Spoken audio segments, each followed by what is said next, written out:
Hello everyone, welcome inside the Red Earth Production Studios for this edition of YBMcast. Today we have a special edition coach's preview.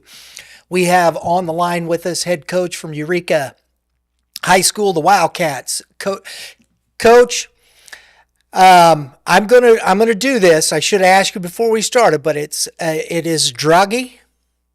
Droege. I knew I was gonna mess it up. There you go. I hate to do that. Ken Droege. Coach, thanks for dropping in on us. Anytime, man. Anytime. Thanks for doing this. Thanks for covering high school baseball. I love it. I appreciate that. Yes, and we're glad to do so. That's one of our goals.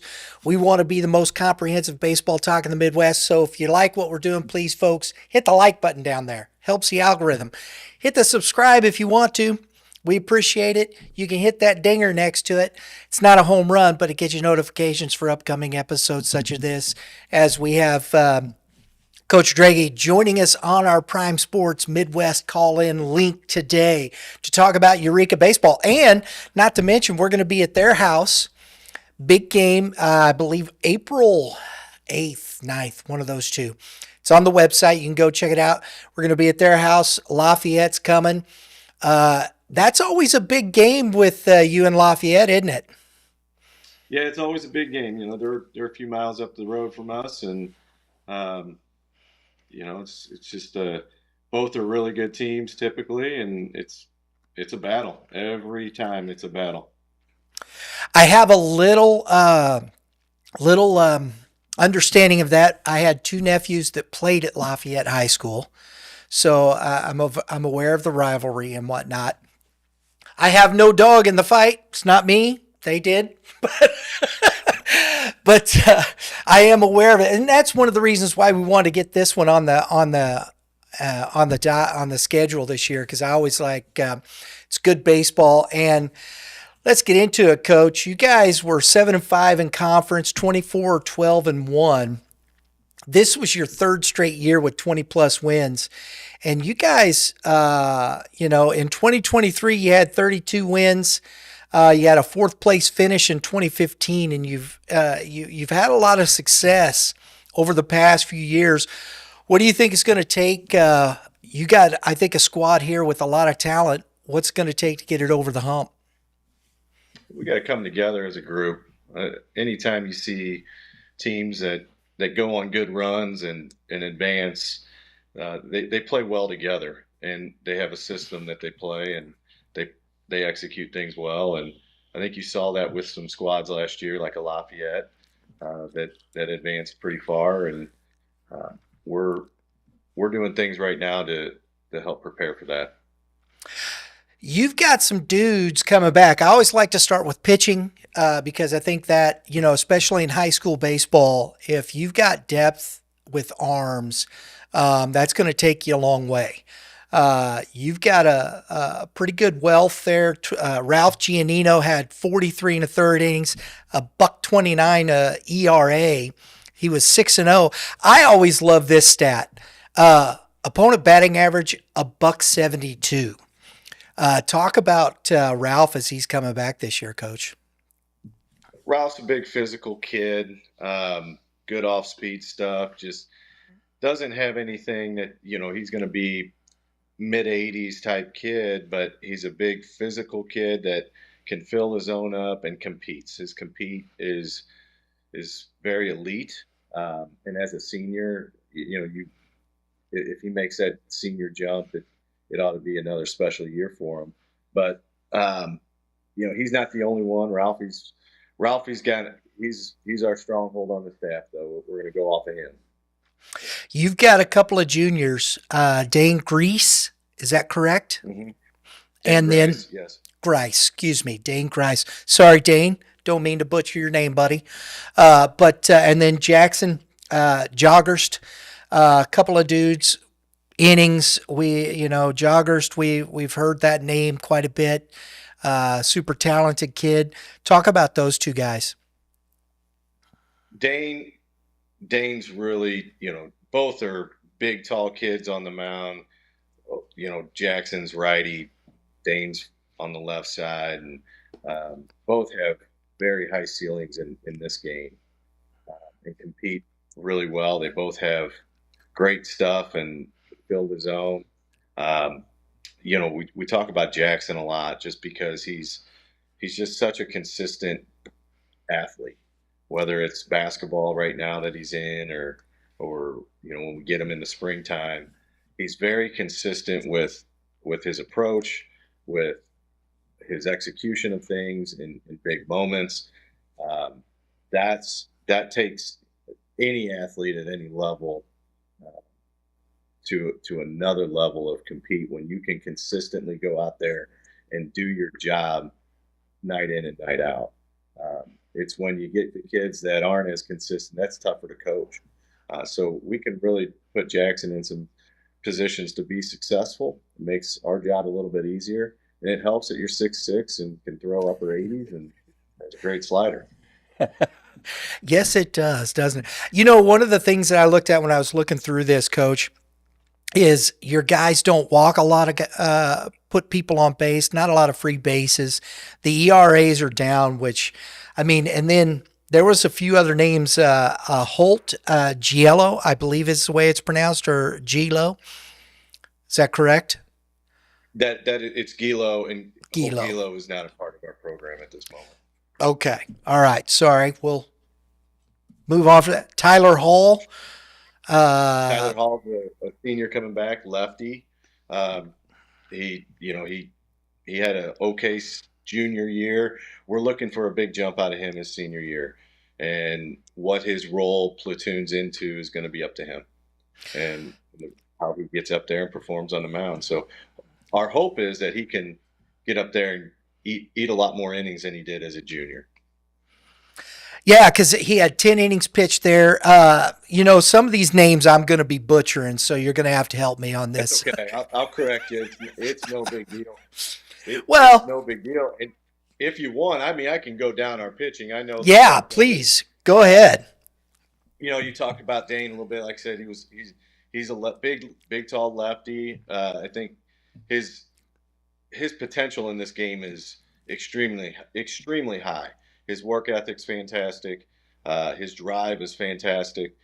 His compete is fantastic. So as a sophomore, he had some really big outings for us, and so him coming back as a junior, we kind of expect the same out of him, and another big jump with what we've seen so far. So he's another big arm. Ben Lackey's another big arm for us. He's a guy that can upper 80s guy, touches 90. He only threw maybe 10 or 12 innings for us last year, but he was more in that closer role. Had an injury or two. Um, had some big moments for us in big situations. So he's an arm that we're looking to uh, throw a lot of innings for us, and if he does and does what he can do and stays within himself, big things can happen for him, and so we're excited about him. Um, Another one is John Havercorn.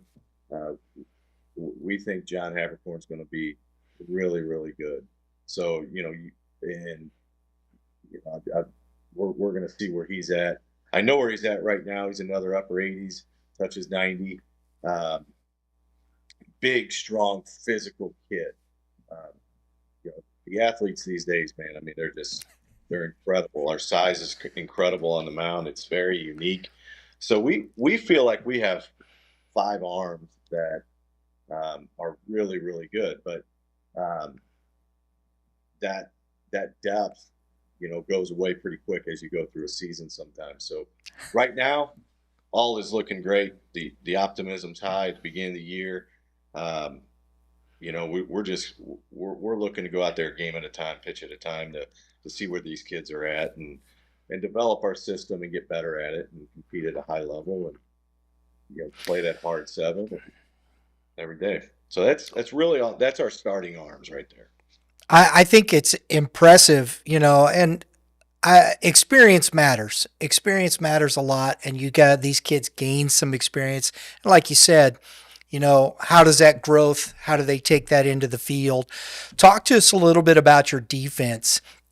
With the pitching, who's that guy you're looking at that's going to be behind the plate? It's going to handle this staff for you, Coach. We're going to be young there. We lost. We ended up last year. We had what we considered three, Division I, Division II catchers. All three went on to play college baseball, but one of them ended up just catching the majority of the games for us. That was John Nisbet. He's as good as I personally have coached, and so losing a kid like that, we're going to rely on a junior AJ Scott and sophomore Carson Ludhauser. Those two guys are going to catch probably the majority and the bulk of our innings.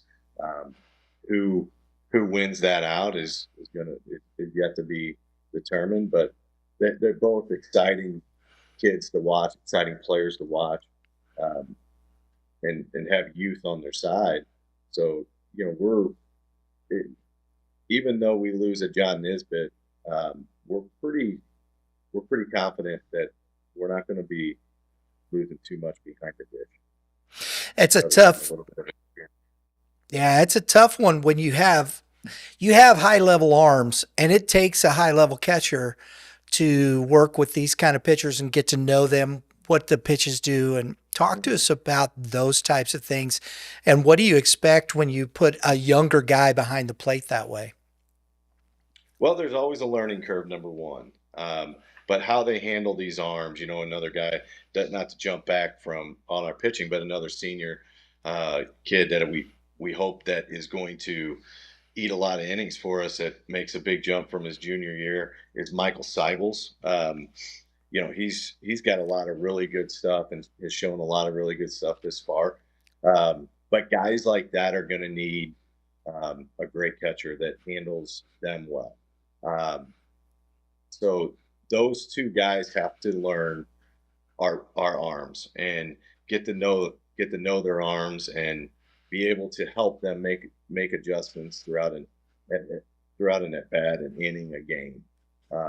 Building that trust for Carson and AJ is going to take some time. So we're going to have some bumps along the road, every season does. So we have to learn from them, and as long as we learn from them and continue to progress in the right direction, I like where this team can go. Yeah. But we're going to face some adversity throughout the year. There's no doubt, and we have to have the toughness to withstand it and stay together and come together. You look young defensively, just looking at what I saw from last year to this year. Talk to us about what that's going to look like in the field. How are you guys up the middle? Who are those guys going to take that defensive place for you? Yeah, Kyle Regg's our senior. He's a Central Missouri commit. He played every game for us last year. Just tremendous bat. So he's gonna be a big leader for us on the defensive side. He was a middle infielder for us last year. Craig Ringy was our third baseman. He's a junior. Looking for him to have a big year. Big year. He had a great glove. And on the offensive side, I think he's going to have a big year.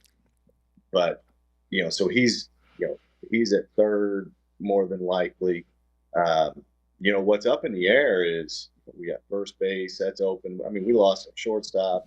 We lost our first baseman, our left fielder, right fielder, catcher. We're young everywhere. The only returner is Kyle and Craig, and then we got Levi Feezer, who was a sophomore last year. That was in center field. That can run down about anything. You've got a couple of names here that I want to kind of ask you about. I've got for juniors as far as that. Trey Peterson, you already said Feezer. Andrew Shepard, Cole Rogers, do they figure into the mix here for you, Coach? That's going to be up to them. Cole Rogers is looking really good. Cole came up last year and did a nice job for us when we needed him. Had a great year on the JV level last year, and hindsight, probably should have brought him up a little bit sooner. He was doing very well. Had a great year, so hopefully he can. If he comes back and has a great junior year like he did sophomore year, he's going to be in the mix. Trey Peterson, he's going to be one that he's going to have to earn everything, and just like all these kids. But right now we're trying to figure those things out. Where does a Trey Peterson fit into the mold? Kid I missed out on that I meant to hit on was Will Keithley. He's a senior coming back. You're not going to see much on him from his junior year. He got hurt a little bit. If he stays healthy, his versatility and his athleticism at this level is going to play. And so, having Will out there in the outfield is going to be a big help for us because he's a senior, and I think he's a pretty doggone good player. He just, hasn't had the reps yet at the high school level that show that. But yeah, if he stays healthy, I think he's going to be a big player for us. Guys like Shepard and Peterson, they have to earn it. They have to earn their spot, no doubt. Yeah. Did we mention, was it Will Feeser? No, Will Feeser graduated. Levi Feeser is his brother. Okay. He was a sophomore. Yeah. All right. He was a sophomore last year. He played a lot of center field for us.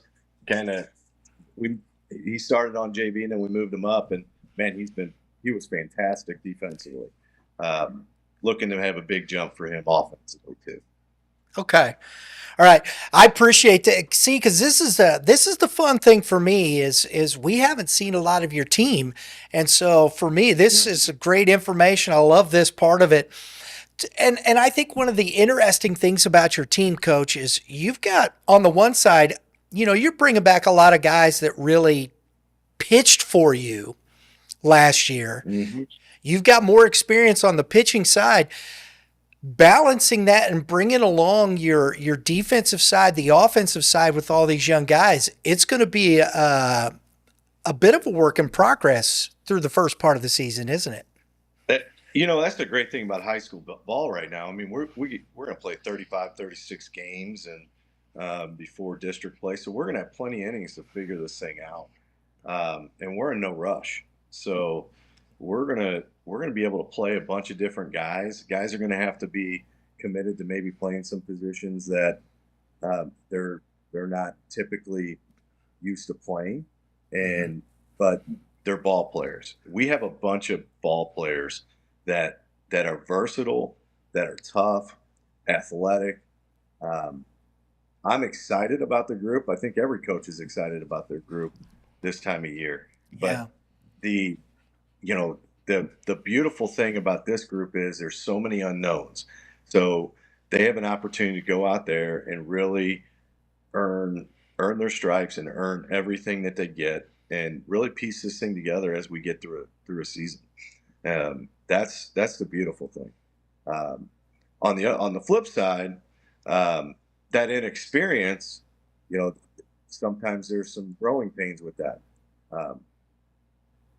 I don't expect there to be many. I think these boys can play ball. I really, really do. When you set your schedule in motion this year, I know a lot of guys we talk to and whatnot.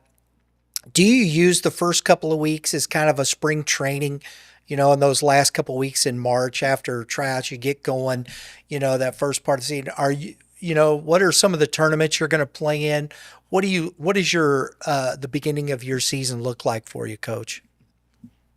So we'll start in the Troy tournament. Out in Troy, it's a great tournament. We'll start there, and the way I do it is I usually break our season into thirds.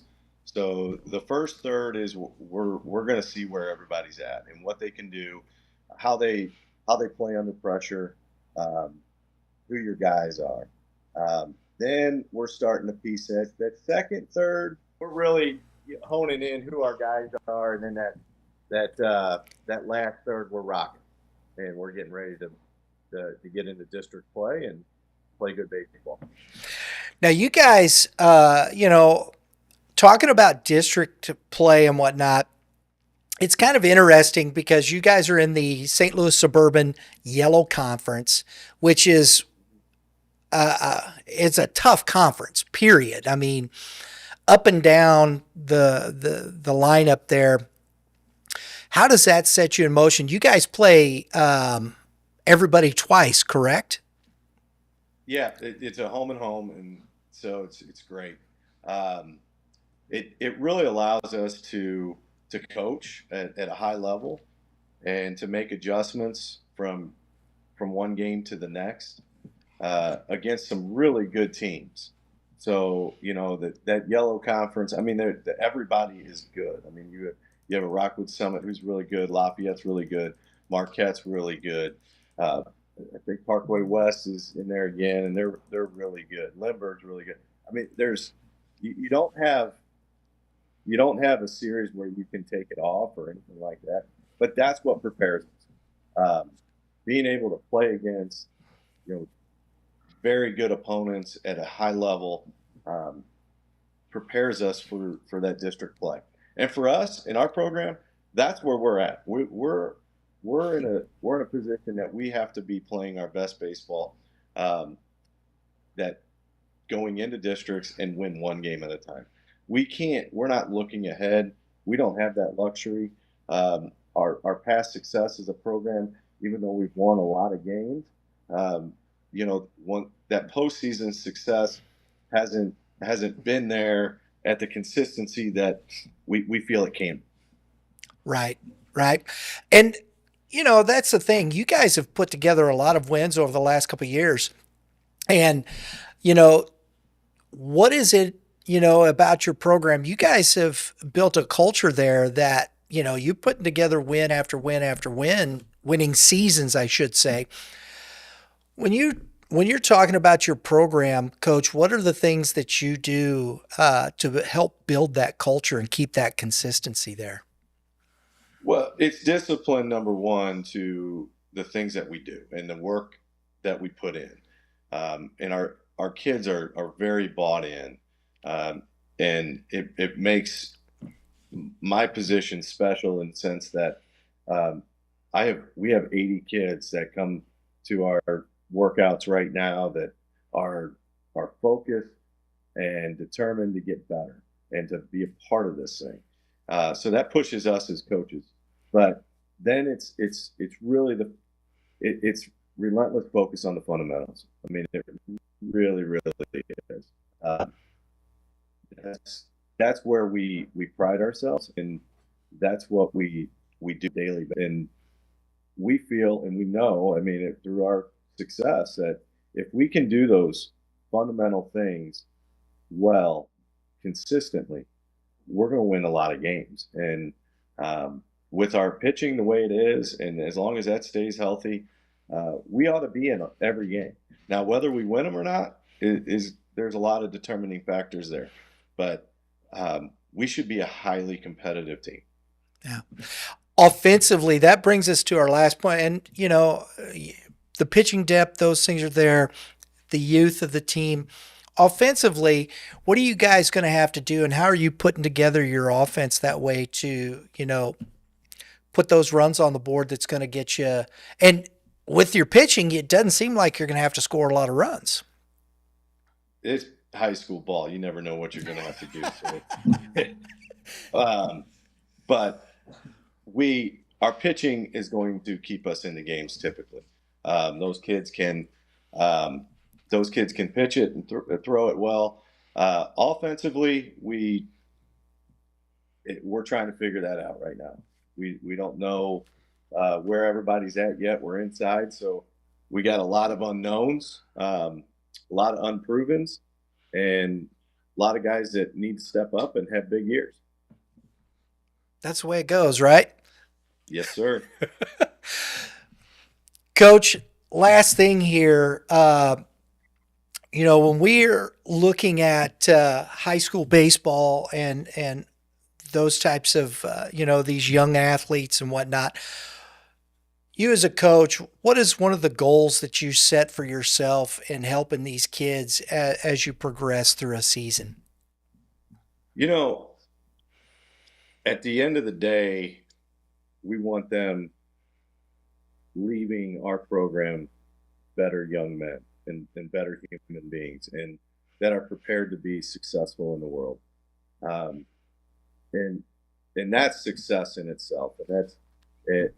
If all of our players can leave our program and look back at the foundation that they've been able to build within our program in their own lives to help them be successful, then we're winning bigger than a lot of programs. Do we want to win big late? Yes. But at the end of the day, making sure we're building those top young men in this world is my main goal. Absolutely. I'm looking forward to seeing you guys out there. We appreciate you allowing us to come out and be part of Eureka Baseball for a day and live stream from your program, from your school. It's going to be a fun matchup. We're looking forward to it, Coach. Well, we appreciate you coming out and doing all this and showcasing high school baseball. And these kids love it. And any acknowledgement they can get, it's well deserved. They work extremely hard, and we're excited for it. So I appreciate it. Thank you. Absolutely. Folks, Coach Ken Droege, Eureka High School, we appreciate it very much. Thanks for tuning in. Folks, again, hit that like button. We appreciate it. Subscribe. Also nice. We do appreciate all the support. Everybody, have a great day in the Lord. All you pitchers, keep throwing strikes. Hitters, Coach, give the hitters some advice. Barrel the baseball. I like it. Keep it simple, right? Keep it simple. Thanks, folks. We'll see you next time.